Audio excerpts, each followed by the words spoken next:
Iraq's foreign reserves provide exceptional stability for the national currency.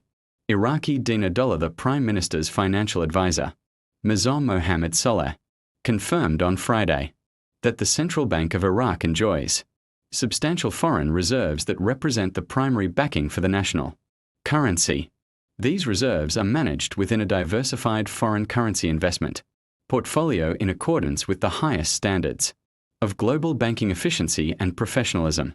Saleh added in an interview with Al Furat News agency that the ability of these reserves to meet external demand for foreign currency for the purposes of financing import trade is one of the primary indicators of their efficiency, noting that the global standard for financing trade from central bank reserves is 3 months coverage, while Iraq has an exceptional capacity of up to 12 months. He pointed out that this level reflects a high degree of stability in the foreign exchange market, despite the temporary pressures on the current account of the balance of payments due to the relative contraction in oil prices, noting that oil revenues continue to constitute the main pillar in the formation and accumulation of these strategic reserves. Saleh explained that the central bank largely controls the foreign exchange market by imposing an official exchange rate of 1,320 dinars per dollar for the dinar. This has contributed to keeping the annual inflation rate below 3%, which falls within what is known as the normal range for the general price level, or the natural price breakup in the country. He emphasized that this represents the highest levels of stability targeted by Iraqi monetary policy. Trade. Iraq has completed the technical files to join the World Trade Organization. Minister of Trade Athi Dawood Al-Ghariri announced that Iraq has completed the technical requirements for joining the World Trade Organization after 2 decades of challenges.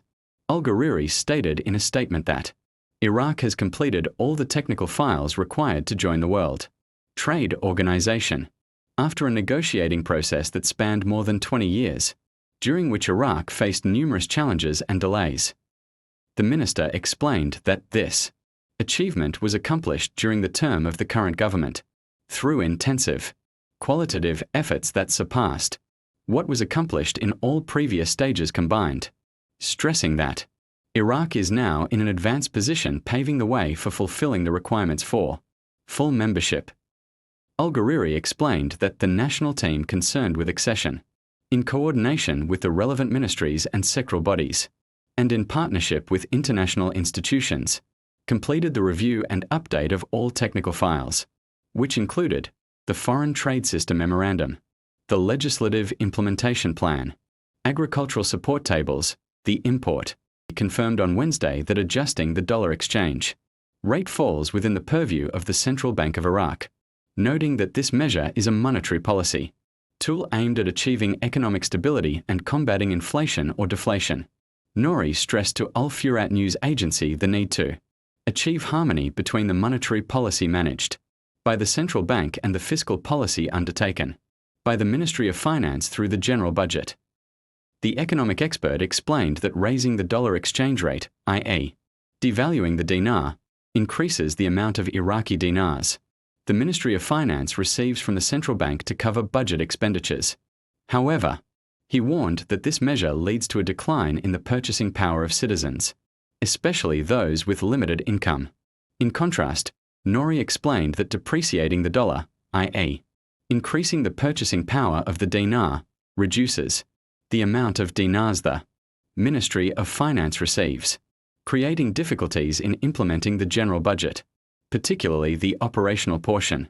He pointed out that the decline in global oil prices further complicates this problem, as it impacts the state revenues needed to finance the budget. The economic expert noted that many governments around the world are adopting austerity measures in public spending, particularly regarding unnecessary benefits, to ensure the sustainability of the general budget and meet only basic needs. Nouri concluded his statement by emphasizing that such measures are a necessary solution to support the budget in light of the current economic challenges.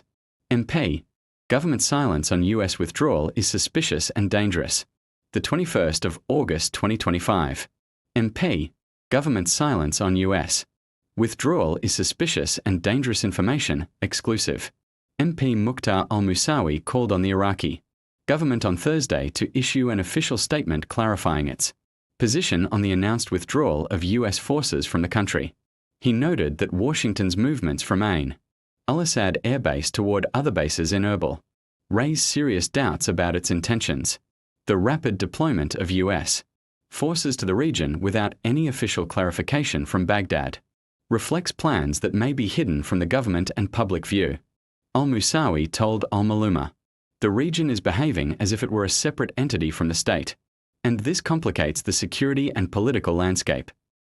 He pointed out that the absence of an official statement from the government regarding the withdrawal opens the door to widespread speculation and questions, especially given the ongoing US attempts to reposition its forces under various pretexts, most notably advisory missions.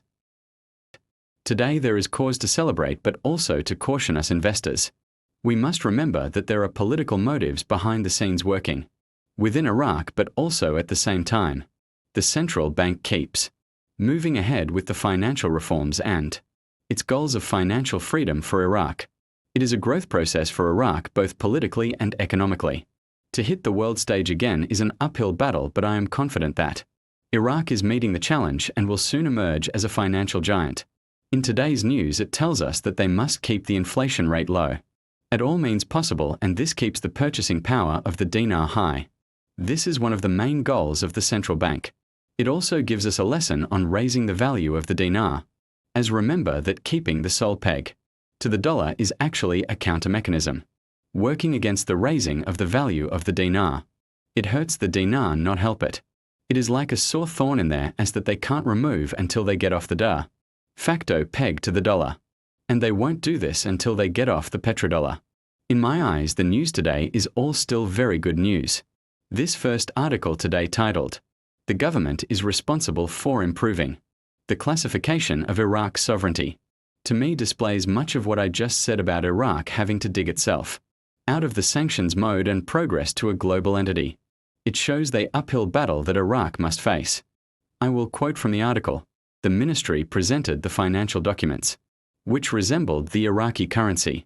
He added it combines clear and measurable goals, with raising distance plans to specialist areas, and direct coordination with major global trust classification agencies, including Fitch, S&P, Moody's, aims to improve Iraq's sovereign credit rating, as the SOL team pays special attention to strengthening government efforts, financial risk management, and environmental development. Our actions are in line with the government's economic reform plan.